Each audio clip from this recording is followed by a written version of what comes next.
Hi, it's Aneta here from Aneta Yoga Studio and Wellness. It's Tuesday, 23rd of January 2018. How are you today? Hope you're well. I'm just popping in to say hi. I'm popping in just to um, say a few words about the wisdom from the yoga mat. And it's a very interesting thing that happens, certainly for me, certainly for the clients that I work with, the students I work with, when you start honoring your natural cycles, the natural cycles of your energy, the natural cycles for women around the menstruation period, or the natural cycles even when you go into menopause, you still have got those cycles. And it's the same for men. Honoring those natural cycles of when we feel higher, when we feel lower, and really honoring those cycles in an active way, not just thinking about it, but actually taking steps to listen to it, to connect to that wisdom of your body, to be able to respond effectively. So during those lower periods we might be feeling quite low. I know I certainly been feeling less energy over the weekend, and today it worked out that I have got a day of working at home. I'm going to be working on the business, on the computer, and so you can see I've got a blanket around me, keeping warm, because in here it's a very grey day. I did my practice, and the interesting thing is that when we honor those cycles, like I am doing today, like I've been doing this weekend, you can really connect with that deeper wisdom, and you can really connect with that inner guidance. And so I know for me, the signs when I'm not connected with that inner guidance is when I'm looking out there. I'm looking out there what other people are doing. I'm looking out there worrying about stuff, being a business owner and being self-employed and running a studio, and really being fully accountable and responsible for my own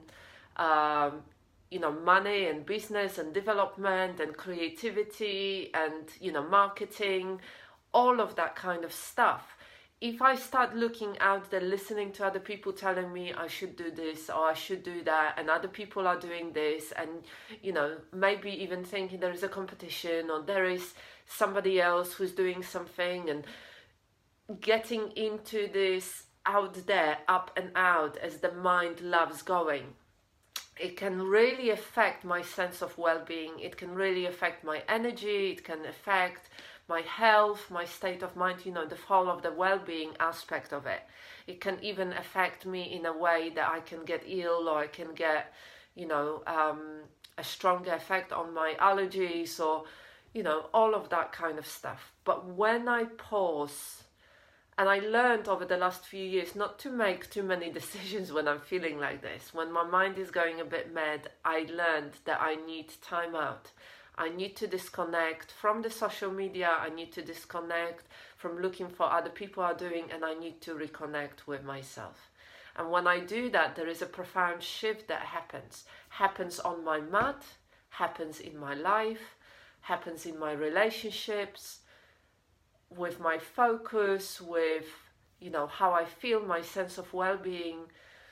I give it space, I allow it all to settle down, and I reconnect with my own inner wisdom. And then I show up in a very, very different way, in a very centered way. I know that my life is about me, about the connections that I make with other people, about maybe the difference that I make to other people's lives. But I cannot do it without actually making that difference into my own life. It becomes very strained, it becomes very hard work, becomes very tense and uncomfortable. And so the practice always starts with us. It always starts with me. It always starts with me showing on my mat. It always starts with me bringing that loving kindness, that when I'm struggling, I can connect a little bit more with myself. That I need that space. I need to acknowledge the humanness of my experience, my ability to experience every single emotion, and then hold myself within that self-compassion and loving kindness as if I was holding a distressed child. And then once I'm able to settle down, once I'm able to connect with that sense of safety, that sense of stillness and silence within me, that sense of being really grounded within here and now, then I can more fully connect with others and the life around me. And so I'm wondering how it's going on with your practice. Let me know. It's always really lovely to hear the comments. It's always really good to hear what's going on, whether you're keeping up the practice, what your challenges are.